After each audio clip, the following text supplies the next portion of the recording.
Welcome to the award lecture for the Planetary Science section. I'm Sarah Stewart. I'm the president of the Planetary Science section. And it is my pleasure to present the Greeley Early Career Award to Professor Brandon Johnson.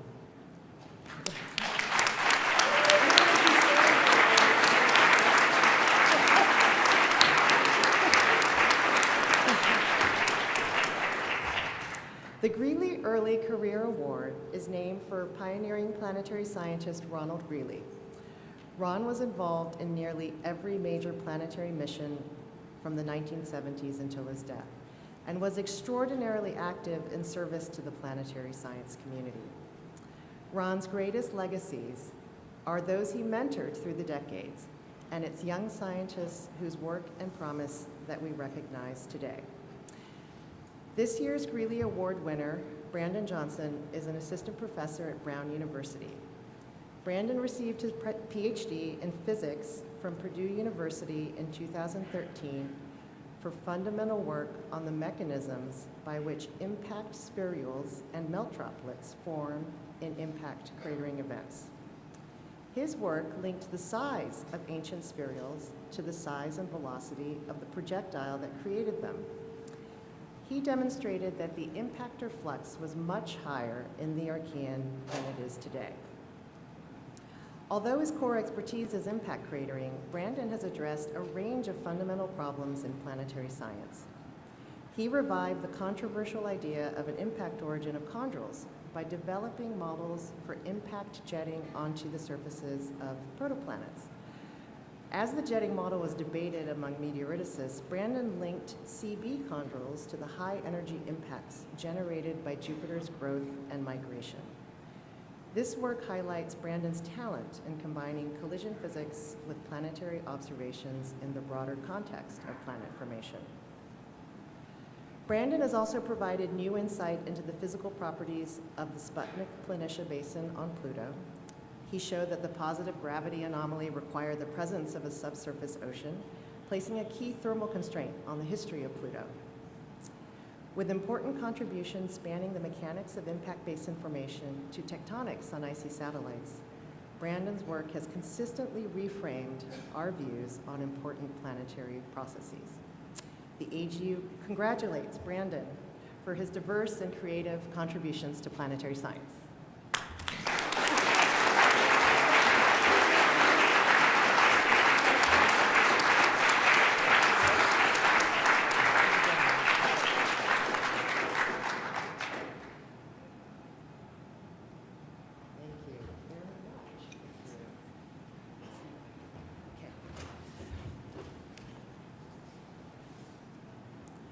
Our next award is the Whipple Award.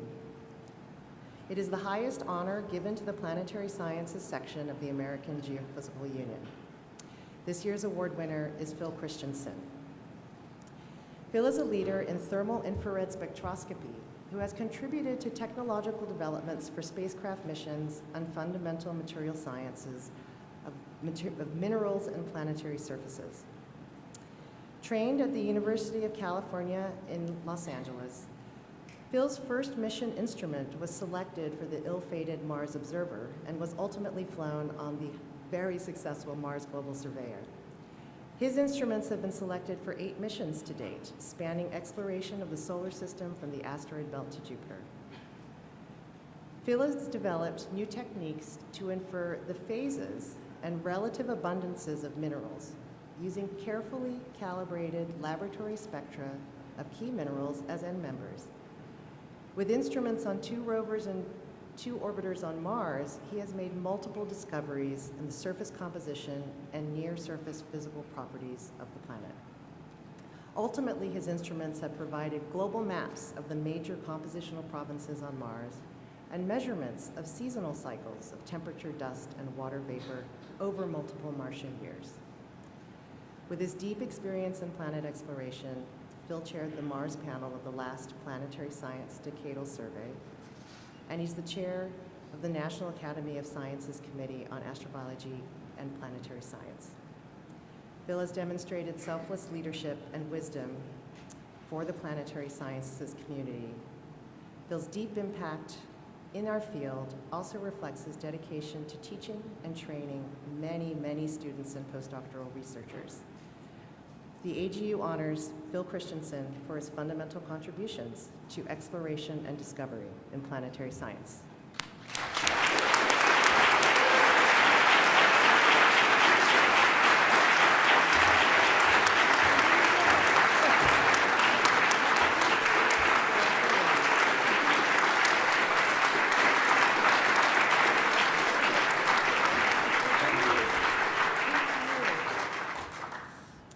And so now we get to enjoy Phil's lecture, the Whipple Lecture for 2018.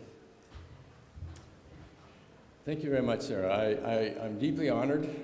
I'm really very grateful for this recognition. Like anyone who stands up here and receives this type of recognition, I certainly didn't do it alone. As Sarah mentioned, I've had the wonderful opportunity throughout my career to work with some remarkable individuals, including beginning with Ron Greeley back in the 1980s. I've had, as Sarah mentioned, an amazing set of graduate students who have inspired and encouraged me and have done wonderful things. I've had the opportunity to work on a large number of missions of discovery. And I began my career at a time when planetary sciences was just beginning. And many of the observations that came back were new and the first time you'd ever seen anything. And to be honest, it would be hard to screw things up if you're looking at something for the very first time. And finally, I've had the wonderful support of three remarkable people, one of whom is my wife, Candy, who's actually here tonight, our son, Kevin, who's off studying in school somewhere, and our daughter, Alex. And I have to say the highlight of this meeting for me is the fact that our daughter is actually giving not one, but two talks at this very conference. And I do recognize that I'm only giving one. Okay, with that said, as I said, I have had the opportunity to work with some amazing people. Hugh Kiefer, Ron Greeley, the engineers that I've worked with. There are three of my favorite people are on this slide. I'll let you, my colleagues and friends, try to figure out who they are. There are, again, I've had this wonderful opportunity to work with some truly phenomenal, dedicated, talented, motivated, inspirational people. And it has really, truly been an honor for me to work with them throughout my career. Okay, I am a professor, so I will have to do a little bit of teaching here. We're going to talk tonight about infrared remote sensing, and the basic concept is you measure the emitted energy, shown here in purple, as a function of wavelength, and that measured emitted energy tells you two things. The shape of this spectral feature tells you information about the composition, and then the magnitude of that signal you compare to a series of Planck functions, and by fitting that measured radiance, you can derive the temperature. And so what we'll be talking about tonight is those two aspects. One, what do you learn from the spectral information of looking at when you extract the spectral information, and then what can you learn from the temperature? Okay, am I talking too loud? Yeah, okay. Maybe I'll just do it without the mic, and I'll just talk really loud. I don't think that's... Okay, so let me know if it's bad, good. Okay, more? Okay. All right, those in your front row, I apologize. Okay, so anyway, we're going to try to get, we're going to talk about compositional information and then the information we extract from the temperature data as well. We've flown a series of instruments to do both. We flew spectrometers that actually have measured the detailed spectra of a variety of surfaces. The other thing we've done is we have taken instruments where you extract a small number of filters, 3, 4, 10 filters, and then you can display the emitted energy in those 3 filters as false color images, and I'll be showing some of those tonight as well. And so we get spectral information at relatively low spatial resolution, and then low spectral information, but at very high spatial resolution. And together those, I think we can learn quite a bit about planetary surfaces. Okay, as Sarah mentioned, I've had the great good fortune to build 8 successful instruments on 8 successful missions. You'll hear a lot about the first 5. I want to mention now, because I may not get to it later, we're building an instrument for the United Arab Emirates Mars mission. That's going to be a remarkable mission. It launches in 2020, and it's going to study the atmosphere of Mars, and it's going to be the UAE's first entree into planetary exploration. We're building an infrared camera for the Europa Clipper mission. I'll say a few brief words at the end. And then we're building a copy of the OSIRIS Otis instrument that you'll hear a lot more about at tomorrow's session, the information that's coming from that. We're building that for the Lucy mission to go to the Trojan asteroids. So the future for my students and their students, I think, is very bright for the continuing of planetary observations. One last bit of housekeeping. Again, what we do is you measure the temperature of the surface as a function of time of day. There's a property called thermal inertia, and I remember the first talk I gave back in 1976, I probably spent 25 minutes trying to explain to people what thermal inertia was. I think many of you in the room now, over 40 years, have come to have a better sense of that, so I shouldn't have to say too much. But you measure the temperature at night, and then in the midday, very fine-grained dust gets very cold at night, and so you can see here in this Themis image, it's cold and then gets very hot during the day. And conversely, gravels and coarse materials stay relatively warm at night and only cool up slightly during the day. So that day-night temperature measurement allows us to actually determine the particle size of planetary surfaces.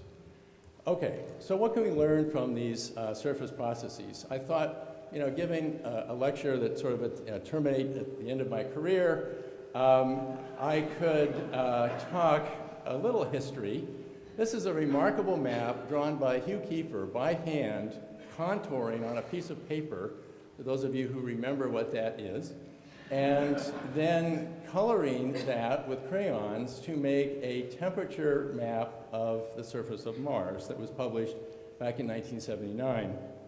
Frank Palaconi and Hugh took the day-night measurements from the Viking IRTM and actually produced a thermal inertia map. And even at this relatively low resolution, this is essentially the entire planet, you can begin to see certainly continental scale temperature variations. And moving on into the 90s, this was the map that we made from the Mars Global Surveyor test instrument. And I want to pause here and just talk a little bit about what can we learn just from this basic information about where dust deposits are on Mars and where gravel deposits are on Mars. And one of the things that's remarkable is from these data, you can actually argue that it doesn't rain on Mars. Now we know it doesn't rain on Mars, but these data are consistent with that. On the Earth, you find the finest materials on the floor of the ocean, and you find the coarsest materials on the slopes and summits of mountains. That's because water washes fine-grained material downslope. On Mars, we see the exact opposite. The volcanoes and the highlands of Mars are covered with dust, and the lowlands, the outflow channels, impact basins, are covered with fine-grained material. And that's telling us Mars is fundamentally a wind-driven planet.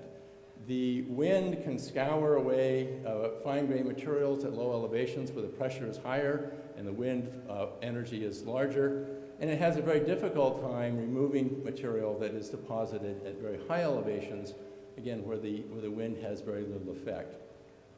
The other thing that's interesting is that these low inertia dust deposits are in the northern hemisphere. I've argued for many decades that that is actually related to a dust cycle. Whereas Mars goes through its 50 to 100,000 year climate cycles, you're transporting dust. Today, it's being eroded mostly in the south and transported across the equator to the north. 50,000 years from now, this pattern of surface deposits might look quite different as the highest temperatures, highest winds are in the northern hemisphere, and that dust may transport back to the south. So I think what we're looking at here is a very mobile upper layer of the surface of Mars, and it also helps to explain why on a planet with wind and abrasion, we don't have kilometers of dust. So we're basically, I think, seeing the movement of a few meters of dust back and forth and around across the planet. So as we zoom in, we're going to look more closely here at the Tharsis regions. You can see Olympus Mons and the other volcanoes, Valles Marineris for scale. We're going to just continue to zoom in a little bit and get to where we were in the early 2000s. At this point in time, we're sort of losing, we're not seeing much, okay? The interesting data, we just don't have the resolution to see much. And then along in 2002 came the Themis camera. So we went from this view of the temperatures of the surface of Mars to this view. And now suddenly we can see individual lava flows, we can see individual surface morphologies, dunes. I'm a geologist by training, and so at this point in time, life began to get very interesting because we could be looking at geologic processes that were acting on the surface, not just continental scale, global processes. Okay, so what I did, I've taken the thermal inertias derived from tests and the albedos derived from tests, and using Hugh Kiefer's KRC thermal model, which I called, I think, 2.5 billion times, actually created this temperature movie of Mars. I apologize, you probably can't see it very well, but it does allow us to really begin to understand the processes that are going on as surfaces heat up, cool down, and Mars is going through these fairly significant temperature swings every day. And as you can see, different thermal inertia materials will stay warmer at night, some will cool down very rapidly. And so we're getting this very nice view of Mars as a dynamic planet from a temperature point of view. And if you begin to think about where volatiles are condensing, ices are condensing, CO2 is condensing, it turns out that even in the equatorial regions of Mars, at night, it gets cold enough that as Sylvain Picou and others have shown, you can actually get CO2 condensing not just at the poles, but in these very low inertia, high altitude equatorial deposits as well. Okay, let's talk a little bit more about dust mantling. So we had this model, this is dust. It turns out that even in the Viking era, you could see lava flows, you could see structures, and we had radar data that would pass through this dust, and so that led to the suggestion that again, maybe this dust was only a couple of meters thick. So as we continue to zoom in on this structure, now we've switched to nighttime temperature from Themis. Again, this is very cold, very fine-grained material, 10, 20, 30 micron size material. And sure enough, as you zoom in further, and there's very little structure that's, again, consistent with a dust mantling. And as we keep going, again, very little structure. Now we're going to move to the Mars Reconnaissance Orbiter context imager, which has about 5-6 meters per pixel. We'll keep zooming in. Now we're going to switch to Alfred's high-rise camera, keep zooming in, and to where we now can in fact see that, yes, this is a very dust-mantled surface. Alfred, you took all the fun out of it. Now we just take pictures. We don't have to try to infer what's down on the surface. But as you look at, and again, I'm not sure how well you can see these in the room, but as you look at this surface, it clearly shows evidence of lava flows and other morphologic features, but it shows a very distinct mantle. And again, I want to emphasize this surface isn't covered with tens of meters of dust. It's covered with, a meter or two on that order. And so again, I think what we're seeing is a surface that is very dynamic, undergoing a lot of active movement of fine-grained material, but again, not one that's just continuously accumulating dust over millions and millions of years. That dust has to go somewhere. It has to be eroded and transported elsewhere. Okay, let's continue to look at modern Mars. Much of what I'm going to talk about today is indeed what's going on today in this upper active surface layer. I really like dunes. I've always liked dunes. This is a nighttime Themis infrared temperature image. Dark is cold, bright is warm. So dark is cold, finer grained material. The bright is warmer, coarser grained material. You can see 5-kilometer scale bar. What I'm going to do throughout this talk, I'm going to colorize the nighttime data and then drape it over daytime imagery so we can see what it is we're looking at. And when you do that, you see that this cold, fine-grained material is indeed dunes. This coarser, warm material, it may not be bedrock, but it's certainly coarse material. And so you can spend hours looking at these images and thinking about the aeolian transport, where dunes are going. We have craters in which even finer grained, presumably fine-grained dust is accumulating. So again, these images are providing clues into the physical processes that are going on the surface today. And again, it's a very active, very aeolian-driven planet. And as the high-rise imager has clearly confirmed, these are spectacular dunes. They're active today. They're doing exactly what dunes on the Earth do. And you can again see here in Syrtis Major and Neely Patera that these dunes are migrating across a much coarser, rockier material. And that's what we see here, where dunes are migrating across coarser, rockier material. Okay, so is Mars all just dust and sand? And early in my career, I thought the answer was yes. When I first started working at UCLA with Hugh and others, I had this grandiose idea that the thermal inertia data was going to tell us about fluvial geomorphology, and we would see correlations with channels and landslides and all sorts of other interesting geologic surfaces. This is again, hand-contoured image from a long time ago. And you can barely see, there's a channel that runs through here called Ares Vallis. And as an early graduate student, I had this hope that this channel would show thermal structure. We could look for, fining or coarsening of material down channel. We could really look at, the fluvial processes going on Mars.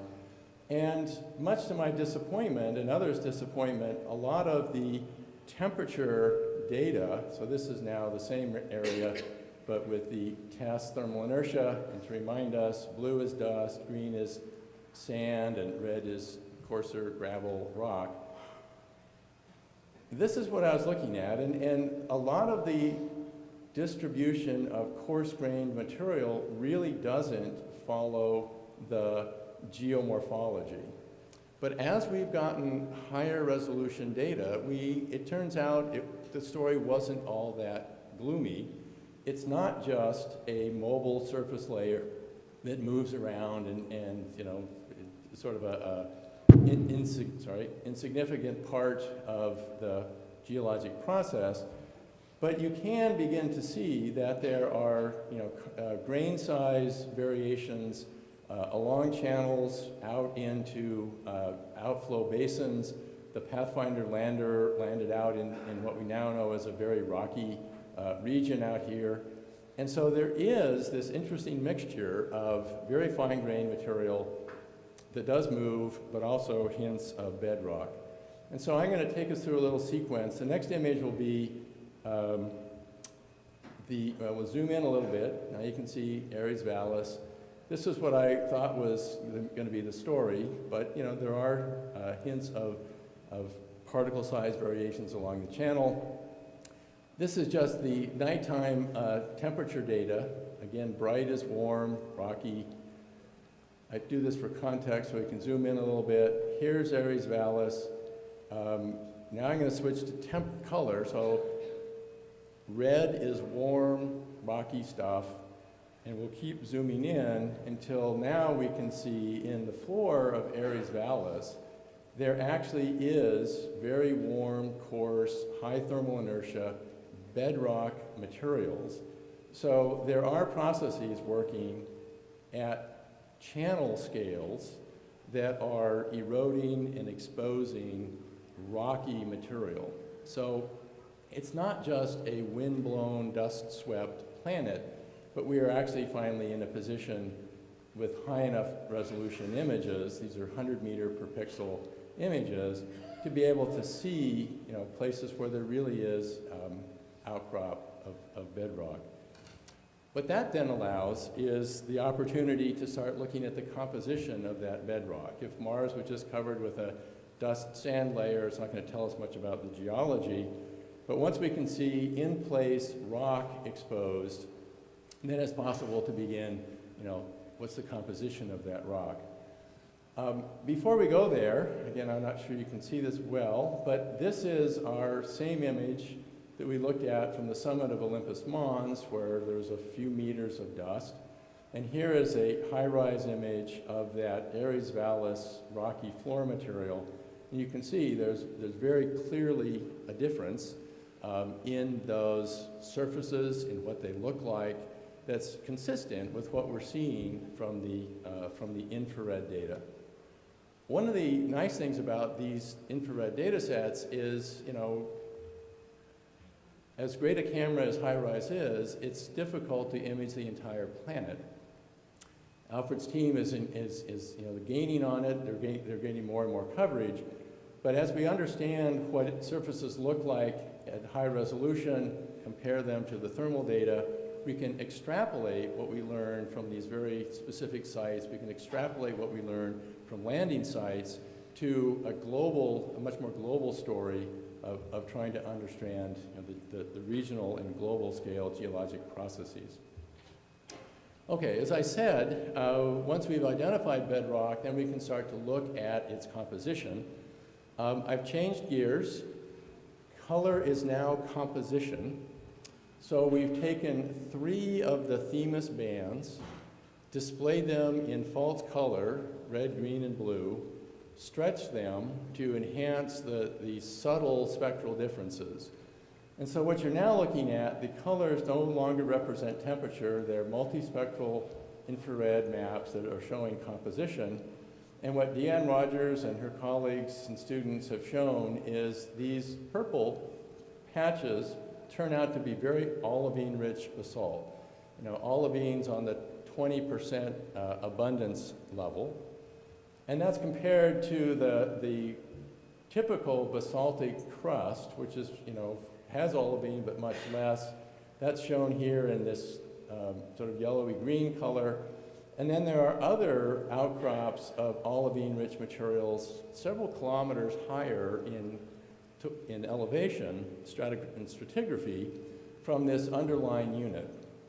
So what this is saying is, early in its history, Mars was possibly erupting, or perhaps these are impact melt sheets.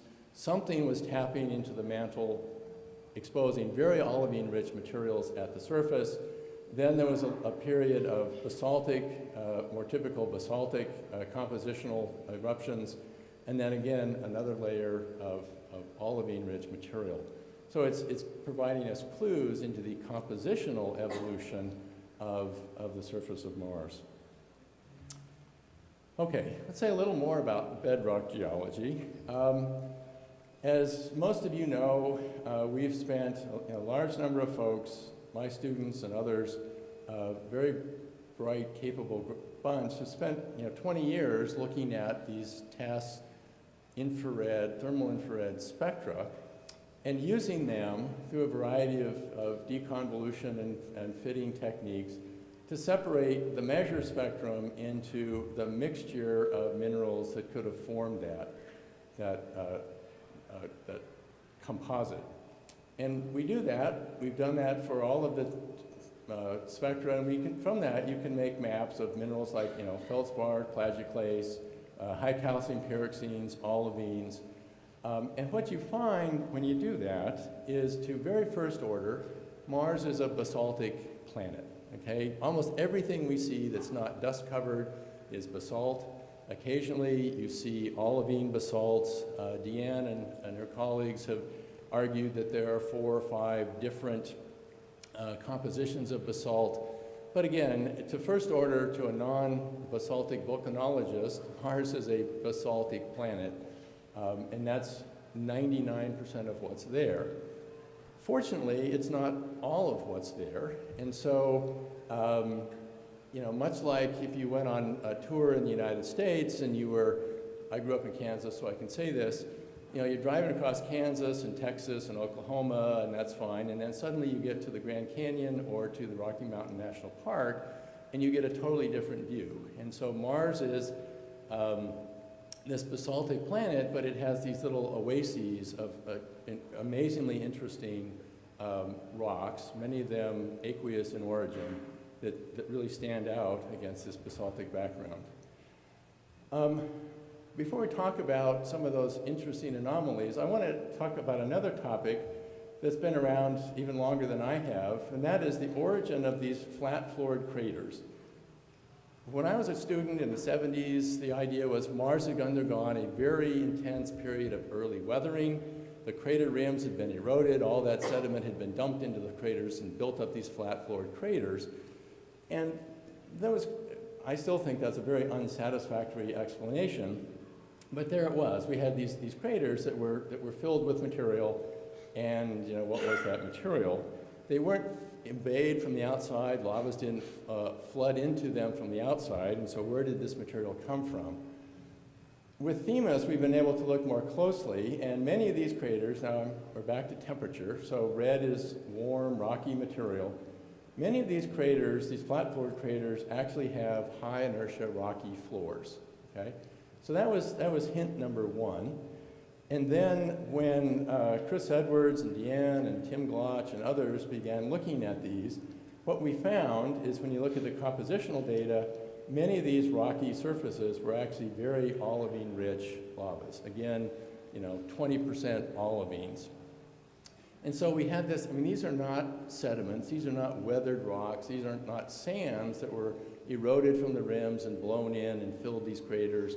These are not the minerals you would find in lakes. These weren't, most of them I think, weren't old dry lakes. We don't see carbonates, we don't see clays. What we see is unaltered olivine, which is one of the first things to go when you expose volcanic minerals to water. And so we needed a better explanation than wind-blown sediments or lake deposits. And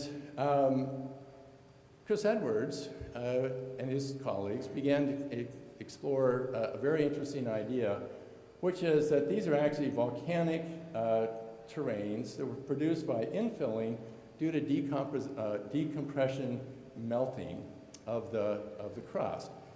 And the really interesting thing that Chris noticed was here in this terrain, we have 4 virtually identical sized craters, but one is much younger. You can still see its primary crater ejecta patterns. You can see its ejecta, you can see its crater walls.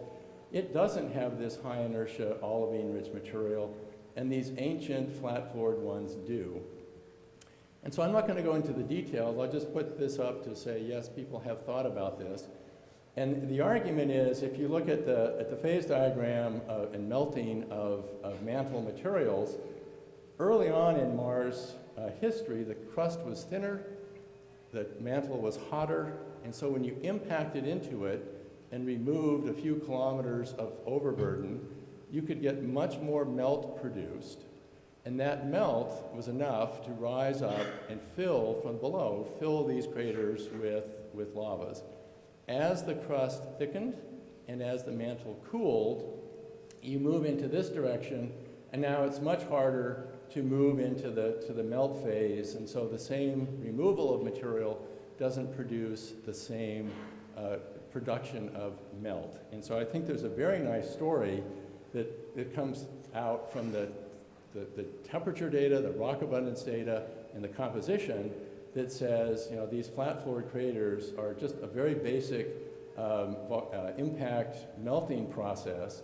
And it also gives us a very nice way of thinking about the crustal thickening through time as we look at younger craters that don't exhibit these flat floors.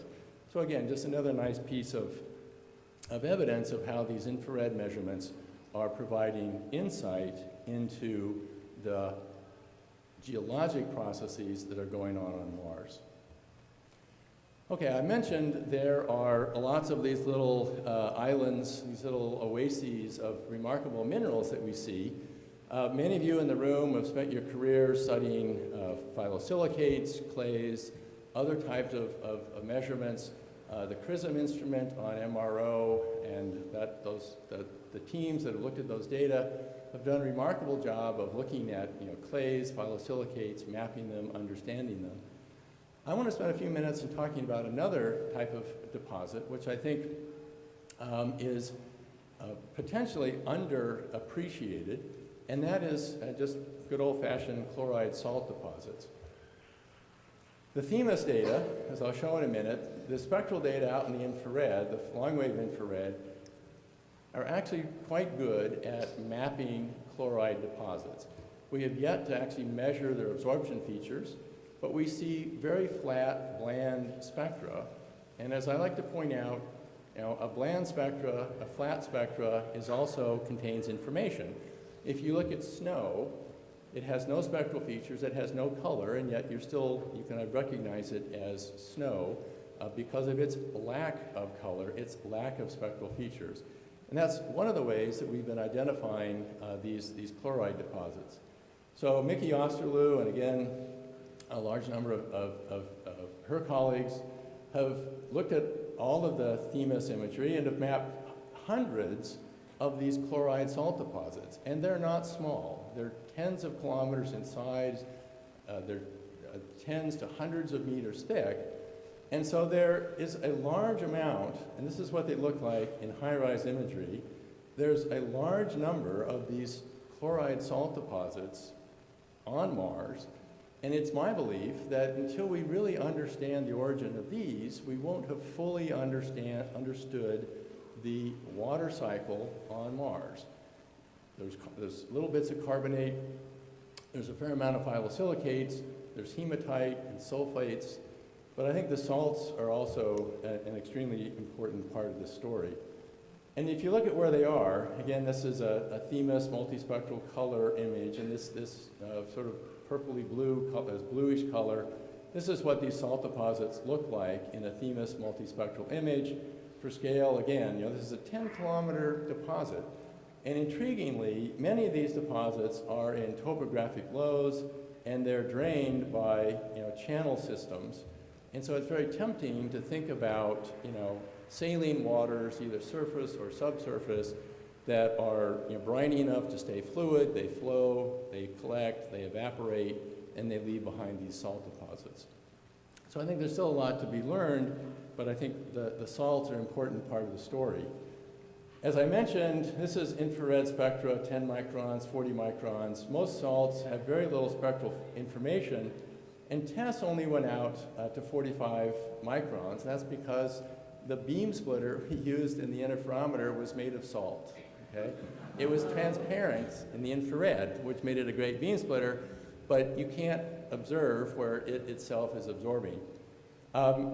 We spent the last 7 years, and we've developed a diamond beam splitter, which is on the Otis instrument at Bennu, and it's going to be on the UAE's EMIRS instrument that launches in a couple of years, and it goes out to 100 microns. And so in a few years, we'll actually be able to identify and confirm that these really are salts. We can figure out which salt they are. And so there's a real potential, I think, to explore the nature, the origin, the composition of these salts, and sort of close the story on what were all the phases, what were all the ways in which water was existing on the early surface of Mars. Okay. We've also sent instruments to the surface on the 2 MER rovers, Spirit and Opportunity, and Steve Ruff has led a group of remarkable scientists doing remarkable investigations. and has made some very interesting discoveries. Unfortunately, both MERS, when we first landed, data are complicated, there was dust everywhere.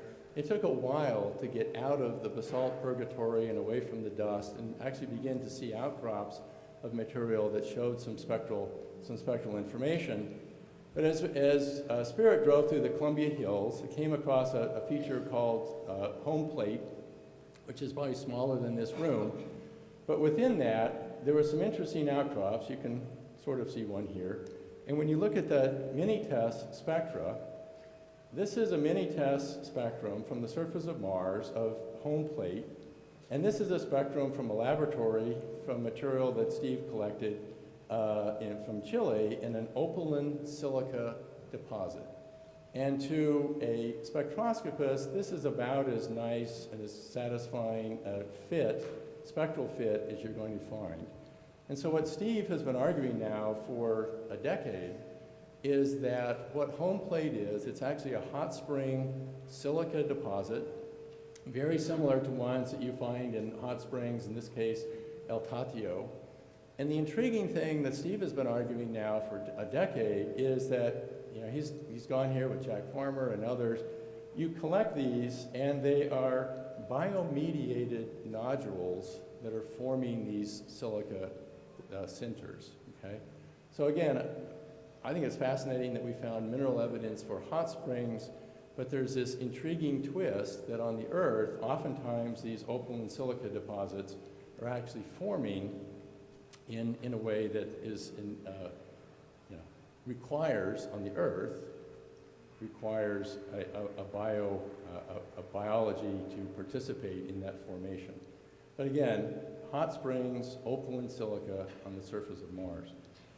The other really amazing discovery that Steve and his colleagues have made is the discovery of carbonates. Okay, there's been evidence of carbonates here or there from orbit. What you see, this is a high-rise image of the area that Spirit was exploring, and there are these olivine-rich outcrops. I'll show you a spectrum in a minute. But there are also outcrops nearby of olivine and carbonates, okay? And so, again, you look at the spectra. This is an olivine-rich outcrop from mini-tests, and this is an olivine spectra. I think, even to the untrained eye from the back of the room, that's a really good midge. So these are very olivine-rich materials. Nearby is this olivine. So here's the spectral signature of olivine. It's still there. But now we're seeing this beautiful evidence of carbonates. So again, we're seeing this mixture of olivines and carbonates. And what it's telling us is that, again, carbonates are very rare on the surface of Mars, but they do occur. And Steve and his colleagues have been mapping these areas, looking at where they occur, where else they might occur. And he has some very interesting thoughts on that, which I'm not going to elaborate here, but just to say, they're rare, but their carbonate minerals do occur on the surface of Mars. They don't occur in massive, deposits like you find in the Kaibab limestone of Grand Canyon, indicative of, massive bodies of water that were precipitating carbonate, but they're certainly there, and they probably reflect local, possibly crater influenced processes where water and rock were interacting. I mean, if you think about it, Mars is a very icy place. You slam a big crater into it, you generate a lot of heat, you're going to create hydrothermal systems, and you're going to create hot springs and also places where you form and precipitate carbonate minerals. So I think, to summarize this part, from the infrared observations, from the near-infrared observations, from XRISM and Omega, from the imaging observations, we now have this wonderful suite of aqueous environments. People joke about, oh, gee, we found water on Mars again. But in reality, what we've been finding is very, very different environments. Deltaic environments, carbonates, these rhythmically deposited units that are suggestive of climate processes, hematite and sulfates that may have formed in acidic waters, these deltas, the carbonate salt deposits, the silica hot spring deposits, and even gypsum deposits that we see in the northern polar regions. So collectively, the near and thermal infrared have really opened our eyes to this amazing diversity of aqueous environments. So if your life trying to start on Mars, you don't just have one environment to choose from, you actually have high temperature, high pH, low pH, oxidizing environments, reducing environments, saline environments. So I think it really is encouraging to think about how much diversity there is on the surface. Okay, I would be remiss if I didn't mention probably the most unique thing that the infrared measurements have discovered. Way back in the MOC days, the Mars camera days, in the polar regions, as spring is coming and the CO2 seasonal cap is disappearing, people began to observe these dark spots. And for a long time, well, okay, the ice is going away and the soil is showing up, and it's dark, and what's the big deal? It's just the ice is going away. And so we started looking at regions. Here's some more of these dark spots. This is a Themis visible image, and scale bar. And you see these and said, okay, fine, this is dark stuff, the ice is going away. But when you look at the infrared image, there's one minor problem. That's the same area viewed in the infrared. This entire scene, all these dark spots, are basically at the temperature of CO2 ice. So the ice has not gone away, okay? And yet we have these dark surfaces. As time goes on in this same region, a whole lot more dark material shows up, and yet its temperature is still within a handful of degrees of CO2 ice. And so Hugh Kiefer came up with this very novel idea. And before I go there, at the bottom, once the ice goes away completely, underneath each and every one of these little black spots, there's a feature that looks like this. Now notice, the scale. These have been, dubbed spiders for obvious reasons, and they're these networks of channels that radiate inward or outward from one of these pits. So the model that Hugh came up with to explain all this is the following, and I apologize for the, actually I'm very proud of the low-tech graphics, my animation. You start off with the CO2 cap that's a meter or so thick. The dust actually absorbs sunlight and melts or sublimates its way downward, and so what you end up is a translucent slab, and slab is the key word, of CO2 ice, okay? At this point, sunlight is getting all the way through to the base and warming the substrate, and so you're actually sublimating the cap from below, okay? If it's a slab, then that gas has nowhere to go, and you actually levitate the entire cap, okay? At that point, you've levitated the cap, it's gonna fracture somewhere, and where those fractures occur, you create a vent, and now that high pressure CO2 has to go somewhere. It goes inward toward that vent, erupts outward in a geyser and carrying sand with it. That sand lands, a thin layer of sand lands on the top of the ice cap, okay, and it's cold, and it sits up there.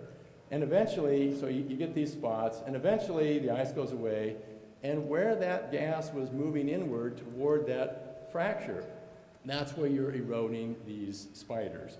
So in this highly dramatic artistic rendition, it probably wouldn't look quite this great, but it would be exciting. You can imagine standing on this cap, the gas is roaring out, the cap is vibrating, the whole thing's levitated a centimeter off the surface, fractures are opening, there's the roar of gas. It would be a spectacular place to stand someday, and I hope someday someone gets to. Okay, the last two words I'll say before I stop. There are other objects out there for which thermal infrared observations have great promise. Europa being one of them. I think everyone in the room knows Europa very likely has a warm ocean. It has an ice crust. It has other potential things. Someday we're going to want to get into that ocean or get as close to that ocean as you can. And one way to do that is to fly an infrared camera that can look for thermal anomalies. And so where the ice is thin, where those fractures are young, where ice is coming to the surface, one can actually detect the thermal anomalies of that warm subsurface ocean. The warmer it is, the closer the ocean is to the surface, the thinner the ice is. So when eThemis launches on the Europa Clipper, I think, again, it's a wonderful opportunity to explore, use infrared to explore yet another remarkable place. So in summary, I think that our infrared observations have made some important contributions. They give us a new way of looking at the surface, a new way of looking at physical and compositional information, and I think they've actually, provided some very useful insights into the properties of planetary surfaces.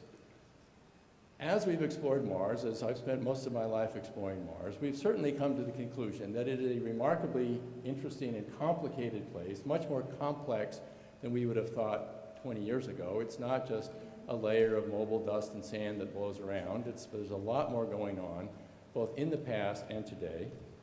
And then finally, I think future infrared observations have the potential to really make some remarkable discoveries. I think, again, looking at the world at a different wavelength, at a different way, really gives us interesting insights into the properties of other bodies. Thank you very much.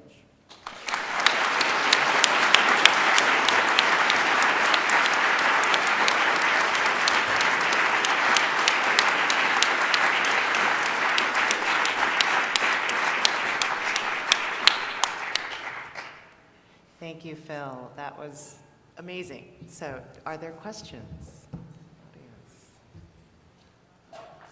Don't ask me about thermal inertia. About the...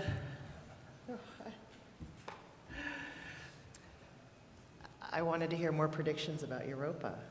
What are you going to look for? Well, I mean, we're clearly, again, I think eThemis has the potential. We're there to look for hotspots, We're there. Are the fractures warm?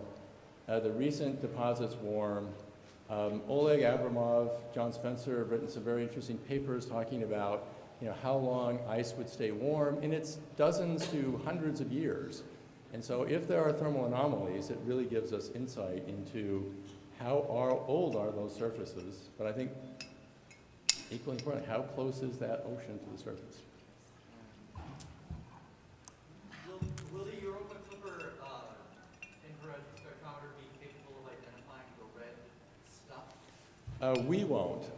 There's a near-infrared spectrometer led by Diana Blaney that will be trying to do that. These temperatures are just too cold to do infrared spectroscopy, so we'll just be looking at temperature.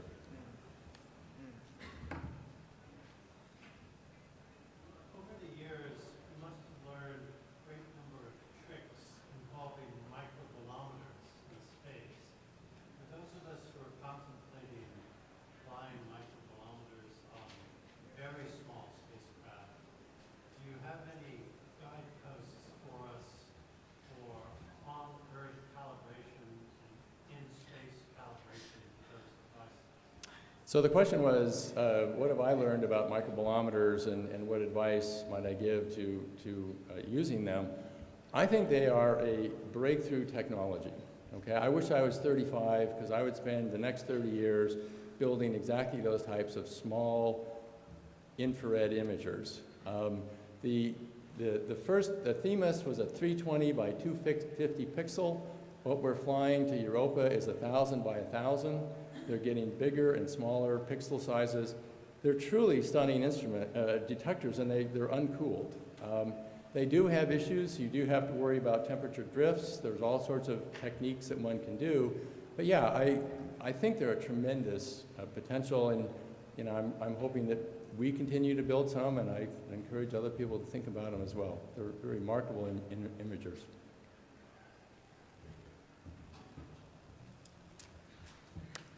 Let's thank Phil and congratulate him again.